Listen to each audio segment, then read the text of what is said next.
Hoje foi divulgada mais uma pesquisa que garante que o brasileiro quer a volta de Lula ao poder. Levantamento da Quaest Genial afirma que o petista está liderando a corrida à presidência e venceria em todos os cenários de segundo turno simulados. Na tela, vamos ver a simulação do primeiro turno. No primeiro turno, Lula aparece com 45%, seguido pelo presidente Jair Bolsonaro com 23%. O ex-juiz Sérgio Moro tem 9%. O ex-governador Ciro Gomes tem 5%. O governador de São Paulo, João Dória, com 3% e a senadora Simone Tebet com 1%. Os demais pré-candidatos não pontuaram na pesquisa. Foram entrevistadas 2.000 pessoas presencialmente nas 27 unidades da federação entre os dias 6 e 9 de janeiro. A margem de erro é de 2 pontos percentuais, para mais ou para menos. Antes dos comentários, acrescento que, além de colocar Lula na liderança, a pesquisa afirma que o petista é um dos favoritos do eleitorado para combater a corrupção no país. A gente começa trazendo para você a análise de Guilherme Fiuza. Conta para a gente, Fiuza, como é que viu esses números divulgados hoje. Boa noite. Boa noite, Vitor Brown. José Maria Trindade não está. Um abraço para o Zé, que está de férias merecidas. Boa noite, Cristina Grêmio. Muito bom estar com você. Ana Paula Henkel. Mestre Augusto Nunes, e boa noite a todos. Olha, Vitor, você vê que pelas suas chamadas, né, iniciais da edição dos Pingos nos Is desta quarta-feira, a gente vai passar 2 horas aqui desmentindo fake news de grife. Né? Dá uma olhada nas suas chamadas. É tudo assim, pesquisa dando Lula como o mais honesto da galáxia, né?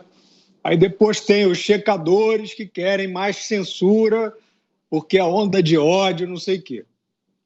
Então, assim, eu faço essa introdução só para contextualizar, né, que nós vamos fazer isso, né, honestamente, não somos donos da verdade, mas que é importante que todos percebam o contexto. Né? A gente está numa epidemia de mentira legalizada. Né? Então, voltando à pesquisa, esse genial, né? Assim, eu acho genial, realmente, você tem que ser muito criativo, você tem que ser um gênio, né, da criatividade para conseguir tabular aí uma pesquisa com o Lula, o maior ladrão do país, como o favorito para combater a corrupção. É claro que os técnicos do Genial, que fizeram esse levantamento genial, essa tabulação genial, e chegaram a essa conclusão genial, eles acham que o povo é trouxa. Né? Eles realmente têm essa certeza. E depois vão vir a gritaria, não, é o método, não sei o quê. Companheiro, é o seguinte, os números não mentem. Quem mente, eventualmente, se quiser fazê-lo, são os adestradores dos números. Né? Então, nós estamos vendo uma pandemia cheia de estatísticas, inclusive muitas estatísticas médicas, gravíssimas e irresponsáveis sobre formas de enfrentamento, e eu quero dizer que todas elas vão virar pó. Todas as estatísticas arranjadas, mentirosas, várias já viraram, né? E todas as outras virarão pó. Então, feita essa contextualização, e o Lula, a gente já falou aqui, o Lula está eleito, né? Já está eleito, empossado e roubando normalmente. Eu quero dizer que o que nós temos que fazer daqui para frente é afirmar, e o maior número de pessoas afirmar, que, infelizmente, o ambiente, as referências, institucionalmente, em parte, né, nós estamos vendo o judiciário. Ontem nós vimos aí importantes advogados brasileiros, criminalistas, saudando o Lula, um ladrão. Quer dizer, vocês estão apostando que vai ser possível e viável convencer a opinião pública, fazer um transplante de consciência na opinião pública para dizer que o Lula não roubou. Porque é o seguinte, senhores, se o Lula roubou como ele roubou, e o povo sabe, não dá para nenhum de vocês fingir que o Lula é viável, que o Lula é palatável, que o Lula não desmoraliza vocês, como nós vimos o Mariz, né, aquela frase desastrosa, né, assim, o crime foi cometido já, para que punir? Né? aquele tipo de coisa. Vocês todos estão muito à vontade nesse papel de embalar essas fake news de grife. E o nosso papel aqui vai ficar sendo dizer o seguinte: olha, a gente não quer empurrar um postulado, a gente não quer forçar aí uma linha, uma abordagem, mas a gente vai ter que fazer esse serviço. Quer dizer que vocês estão embalando, criando fake news de grife.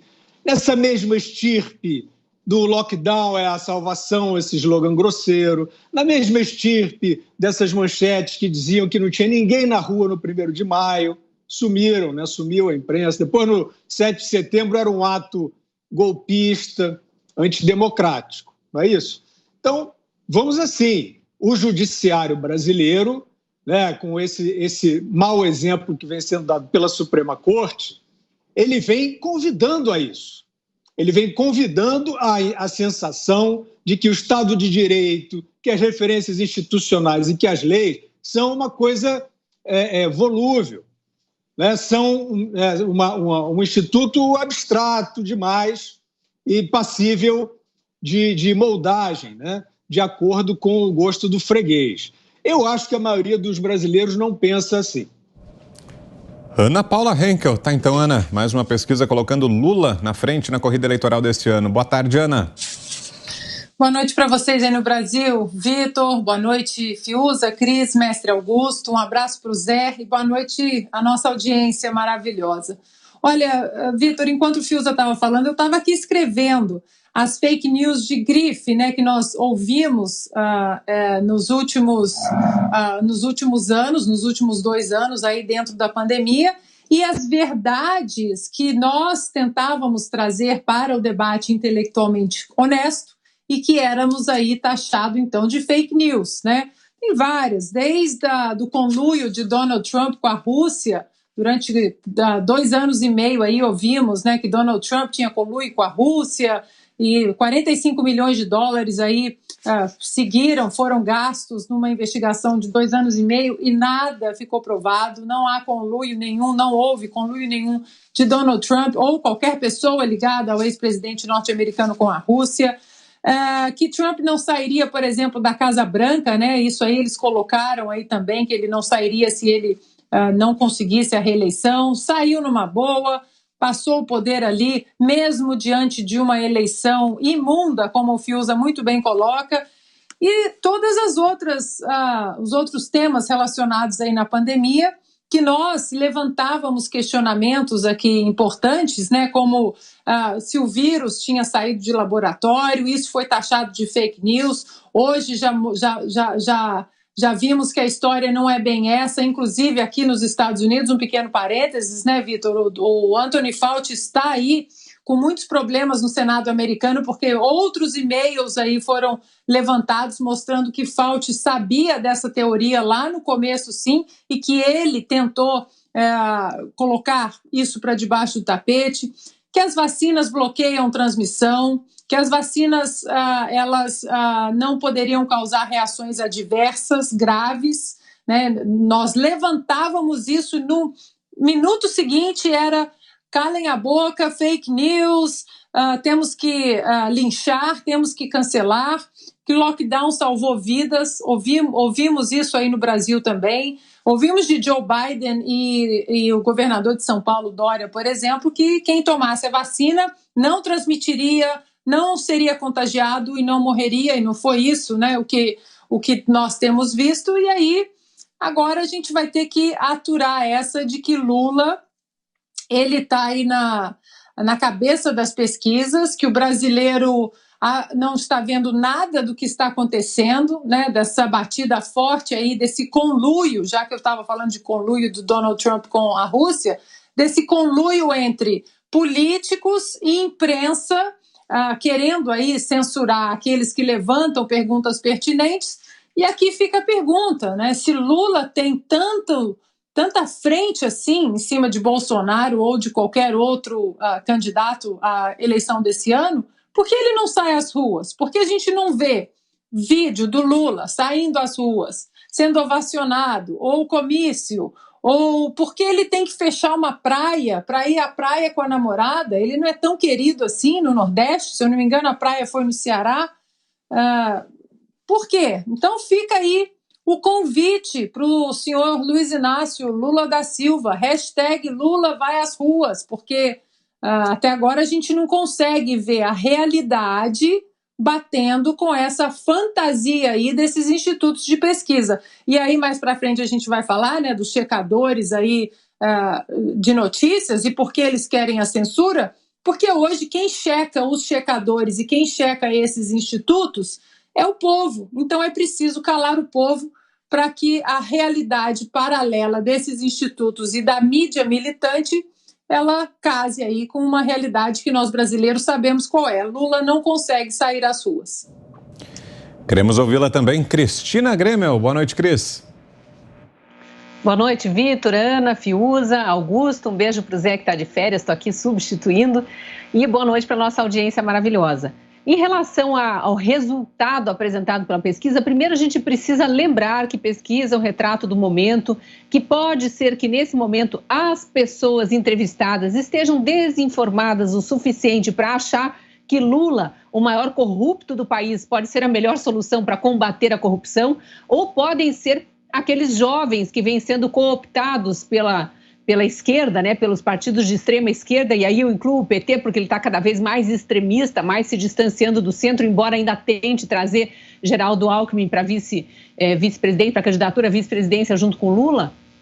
Mas eles estão falando em tantas coisas, né, de regulação da mídia, regulação da imprensa, das redes sociais, em revogaço, né, em acabar com a autonomia do Banco Central, com reforma trabalhista, com tudo de bom que o Brasil conseguiu viver nos últimos anos, apesar de todas as dificuldades que a gente enfrenta, não só pela pandemia, como também pela herança maldita dos governos petistas, mas pode ser uma combinação de tudo isso, pessoas erradas entrevistadas, a gente não sabe exatamente quem são os entrevistados, de qualquer forma é um retrato de momento. Mas eu queria dar uma olhada ali para a parte de baixo da pesquisa que me chamou a atenção e lembrei de um fato recente aqui, ó.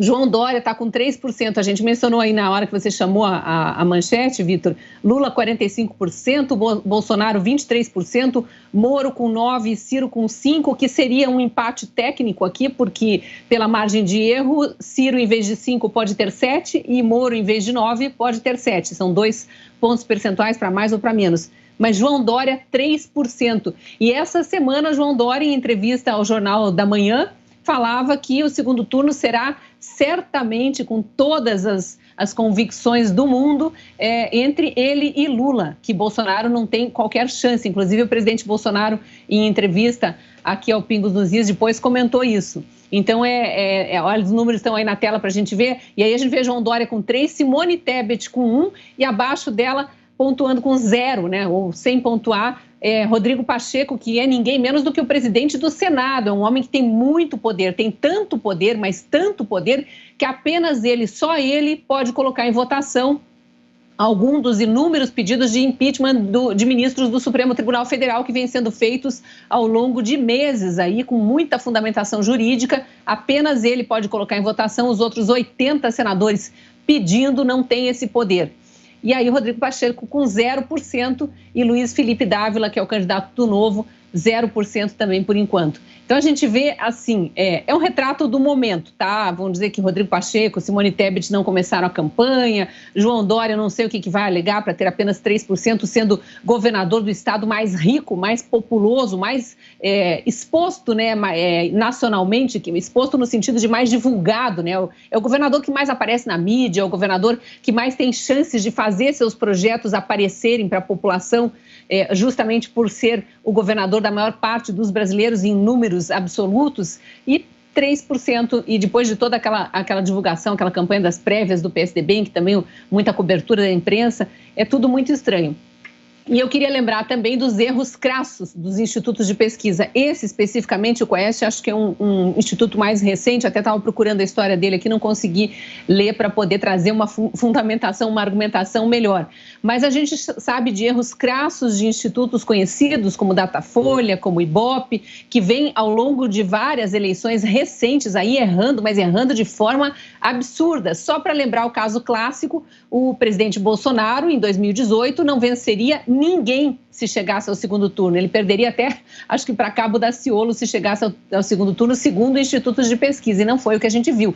Nas eleições mais recentes, que foram as municipais, a gente viu erros muito grotescos na avaliação do desempenho dos candidatos à Prefeitura de Porto Alegre e de Recife, onde aquele que perderia, segundo os institutos, na véspera das eleições, foi o candidato que ganhou, mas não ganhou dentro da margem de erro, ganhou assim com 10 pontos percentuais de diferença. Então, tem muita coisa errada nos institutos de pesquisa, não sei se na formulação das perguntas ou na escolha dos entrevistados. O fato é que, nesse momento, não dá para Lula sair comemorando. E quem tem consciência de quem é Lula, quem viveu a era petista como adulto, como eleitor, tem obrigação de informar seus filhos quem é esse ladrão que foi descondenado. Ele não foi inocentado. As provas são sobradas, como disse o ministro Gibran Neto do TRF4, quando foi analisar aquela primeira sentença dada pelo então juiz Sérgio Moro, e junto com seus pares lá na segunda instância, não só viu que eram provas sobradas, eram tantas provas no processo que a pena era pequena e aumentou a pena. Então, Lula é um descondenado por manobras do STF que também descondenaram outros vários amigos ali, todos do mesmo bando, da mesma quadrilha, que deveriam estar na cadeia pagando pelos crimes que cometeram contra a nação brasileira. Saquearam as nossas empresas estatais, roubaram o dinheiro suado do brasileiro, que foi pago através de impostos e deveria ter sido direcionado para serviços públicos, para a população.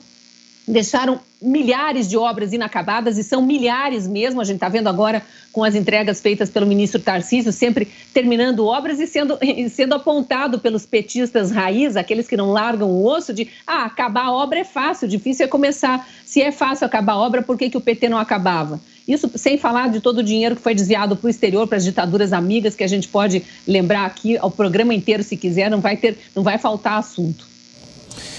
E Augusto Nunes, boa noite, Augusto. Boa noite, Vitor. Boa noite, querida Cris, minha parceira Ana Paula, grande parceira, meu irmão Guilherme. Boa noite a você que nos acompanha. Olha, eu não sei por que a gente perde tempo com pesquisa, tá? Toda vez que acaba uma eleição e a gente examina os erros crassos que eles cometem, a gente vê que instituto de pesquisa aí não serve para nada. Agora, a pesquisa feita um ano antes da eleição é uma pesquisa que é deliberadamente falsa. Por quê? Eles vêm com essa história de retrato do momento, nunca vai ser checado, não tem uma eleição no mês que vem, porque aí seria desmoralizado esse número. Agora, se estão em campanha os jornais, se a Folha está em campanha, por que o Datafolha vai ficar fora da campanha? Tá, se os institutos de pesquisa querem o Lula de volta, porque ele vai moralizar o Brasil, né? Se eles querem, por que eles vão fazer uma pesquisa honesta? É um retrato do momento. Então, eu acho que se for para impedir a publicação de pesquisas que interferem no quadro eleitoral, não são as feitas às vésperas da eleição que devem ser não devem ser publicadas. São essas. Porque há um ano jamais serão testadas, ninguém vai checar. Jamais se saberá o que eles fizeram, eles botam o número que querem. Se o Ciro aparecer com 15 na eleição, você não, lá atrás ele estava com 5. São mentirosas. E a gente não aprende. Na eleição a gente aponta os erros, daí a pouco volta às pesquisas e a gente volta a falar delas. Não vale a pena, não vale a pena. Eu já tenho um histórico com pesquisa que eu contei aqui, não vou repetir. Eu fui vítima de pesquisas mentirosas, falsas, mal feitas. Então eu não ligo para isso, não. Se o Lula está assim, de novo, né? A Ana sempre repete isso, eu repito, vem para o teste da Paulista.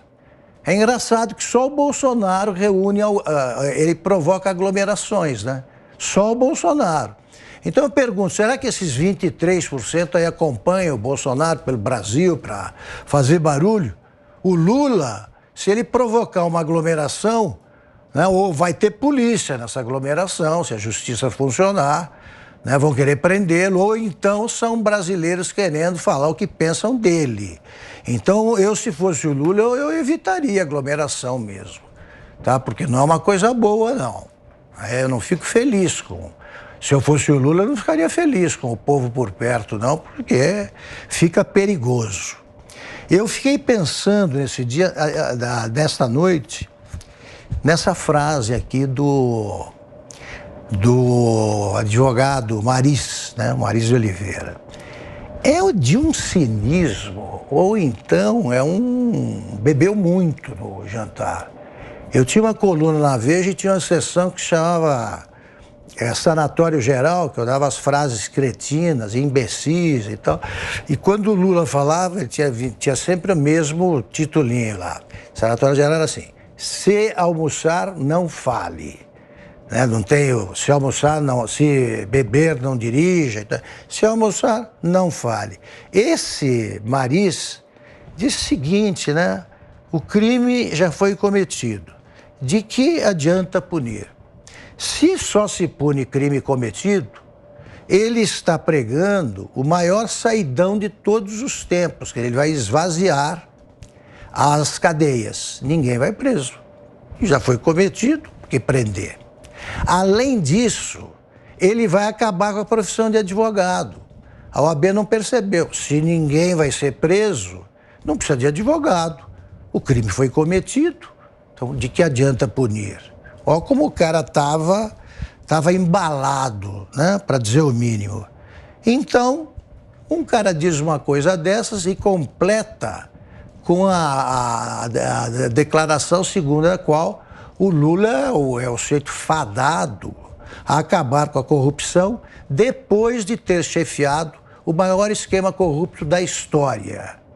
Vocês acham que isso aí garante os 45%?